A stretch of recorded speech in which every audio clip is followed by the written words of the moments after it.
the statistics released in the numerous newspapers and highlight the disparity between the young and the old, and the urban and the rural.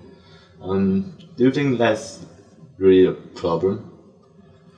Well, it does show that there are different perspectives in different parts of the community.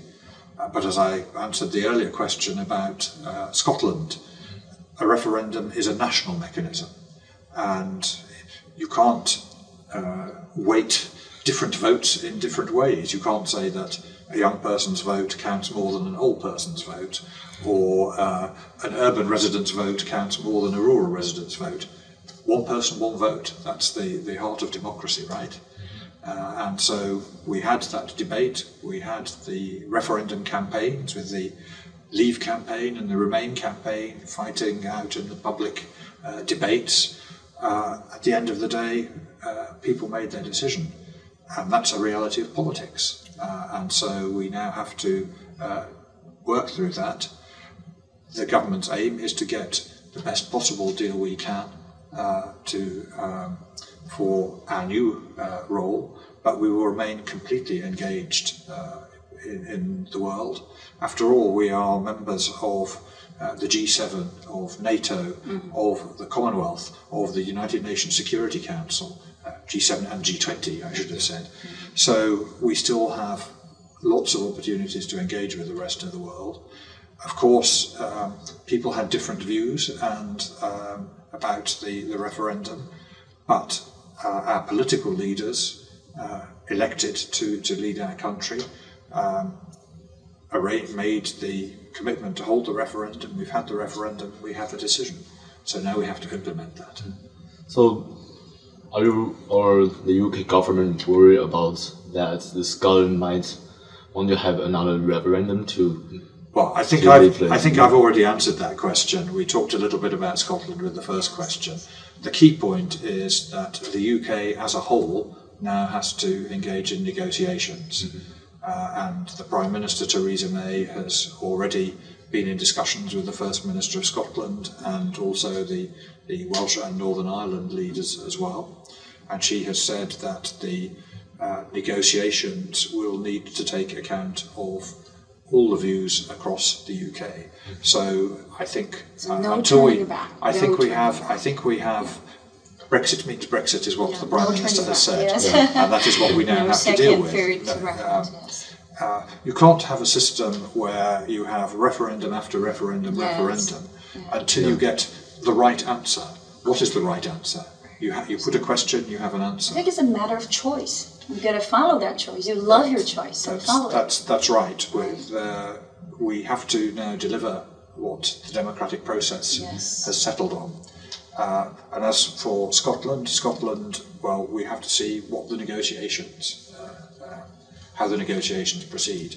But it is negotiations for the whole of the UK, and then we will see where it comes. But so I think any thoughts of further Scottish referendum are premature. Yes. Okay, thank you. Thank you.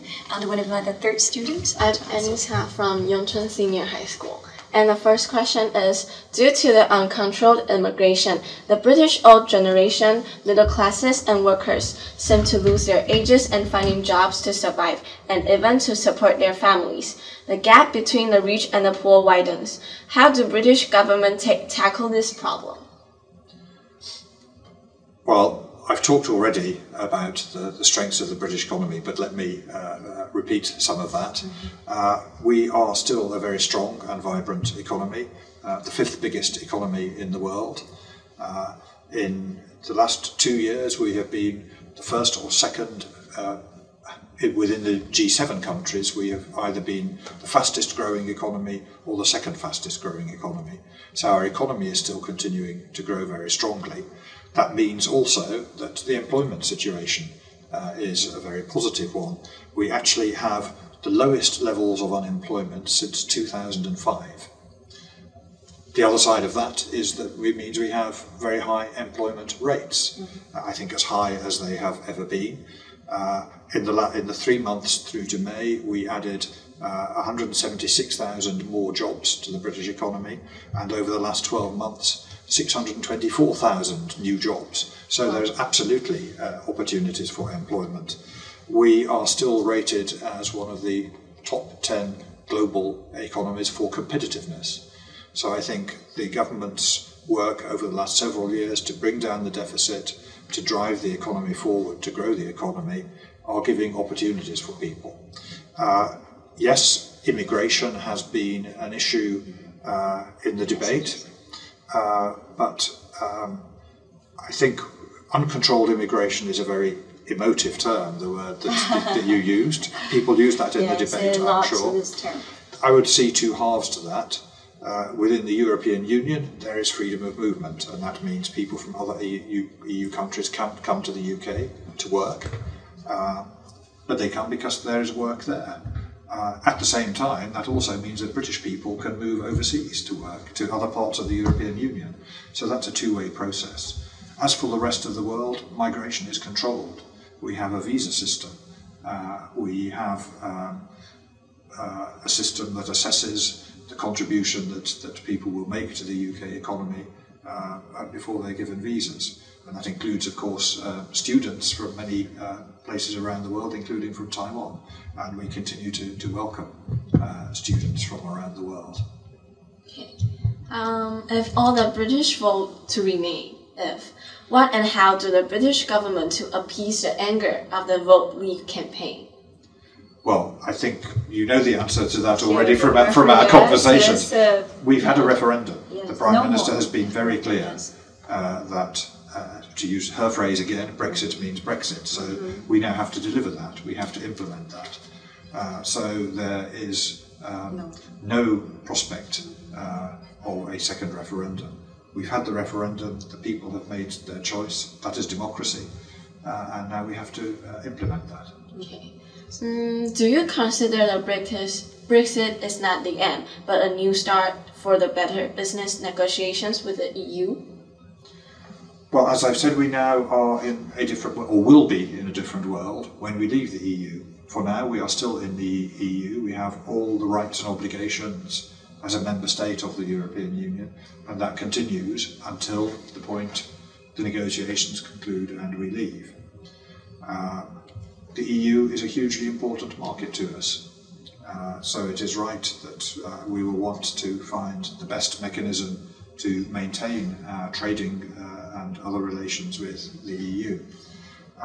But the EU is only a little under 50% of our market, so that means we are trading also, I think it's 52-48%, something like that. 48% of our exports go to Europe. That means 52% go to the rest of the world. So we have always had strength in global trading, and that will certainly continue. Absolutely, we have to find a new model, and it will be, I'm sure the negotiations will not be easy negotiations, because there are some big issues around the UK status to resolve, and the precise model we have. But for now, the Prime Minister and her Cabinet are thinking through all of these issues and working out the best way to take our negotiations forward. So it is a new situation, but we build on the strengths and the openness that we have always had, and I think this will also give us some new opportunities as well. And I think it's right that we look to build on those opportunities in growing our trading relations around the world. Thank you. Yes. So, Britain leave the UK, and is the UK still going to face a problem in the EU, like helping Greece and Italy, like their economy? Well, it's like a bailout. The UK was already, like some other countries, like Sweden, for example, like Denmark, for example, is not part of the Eurozone. So we were already in a slightly separate position in any case I don't think anything changes out of the referendum, so that the countries within the Eurozone had to find a resolution to those issues for the Eurozone countries. For those outside the Eurozone, then we were not directly involved in that. Okay. So do you have any questions? No. One more? No? Yes?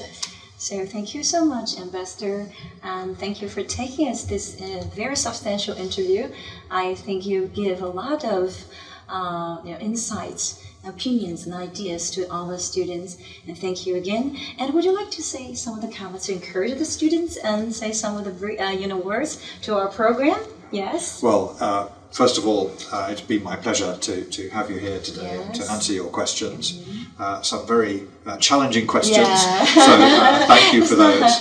But it's great that you have this interest in these big political issues. I think for students of politics or political science, this is a fascinating time and a fascinating process to observe. So I wish you well with your future education, whatever your ambitions may be. We've talked about the UK's position in the world, and we have 4 of the world's top 10 universities in the UK, 18 out of the top 100 universities. So the UK is a great place to continue to your studies. So I hope at some point in the future, when the time comes, you will think about studying in the UK too. We'd be very happy to welcome you. And I think their greatest dream is to travel to Europe and then shake hands with the Prime Minister someday. I can't promise that we can get you into 10 Downing Street, but you would be very welcome to visit the UK. Yes, okay, and thank you. And let's stand up and shake hands with you. Thank you. Thank you. Yes, please. Thank you. Yes. My pleasure. Thank you. Yes. Okay. Thank you. Thank you.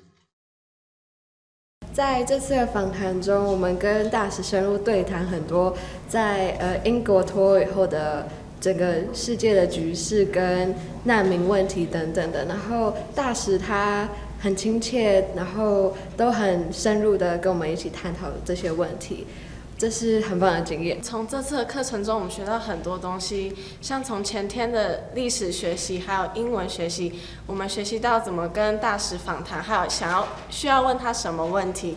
那经过今天的访谈，大使真的很亲切，也都很认真的回答我们的问题。然后在这么多议题当中，我觉得我最想要关注的就是移民问题，因为现在欧洲有许多移民问题，然后想问大使如何解决。经过这次访谈中，我了解到移民这个问题对于欧洲有多大的影响。那这一次真的是一个很好的经验。从2天前的训练营，让我了解到了整个脱欧的历史根源，然后在英文的训练中，也让我们在表述的时候可以更肯定，然后在整个座谈，在整个访谈中，代表让我们了解到了，就是在台湾跟英国之间的情势，也应该在之后的未来中，我们应该会有跟英国会有更多的互动，然后代表也把任何的议题讲得算蛮仔细的，所以真的让我体认到一些我们平常不会知道的细节，然后很高兴能够参加这一次的访谈，真的学到蛮多东西的。大家好，我是内中黄信老师 Chris 老师、水晶老师。我很荣幸被邀约到台北库克云脱欧模课室这个教练群当中，担任这群可爱孩子们的英文教练。那这个学员们包括了来自内中、还有永春、还有建中的学生们，他们非常的优秀。我们在1天当中，从早上的历史课能够追溯到欧盟的历史缘由，每一个阶段、每一个年代的细节。在下午，我花了很多的时间去教育他们如何在镜头上，还有在大使面对大使的时候，怎么样去应对。在他的体态上，以及在咬字上，以及还有内容上做最充实的表现。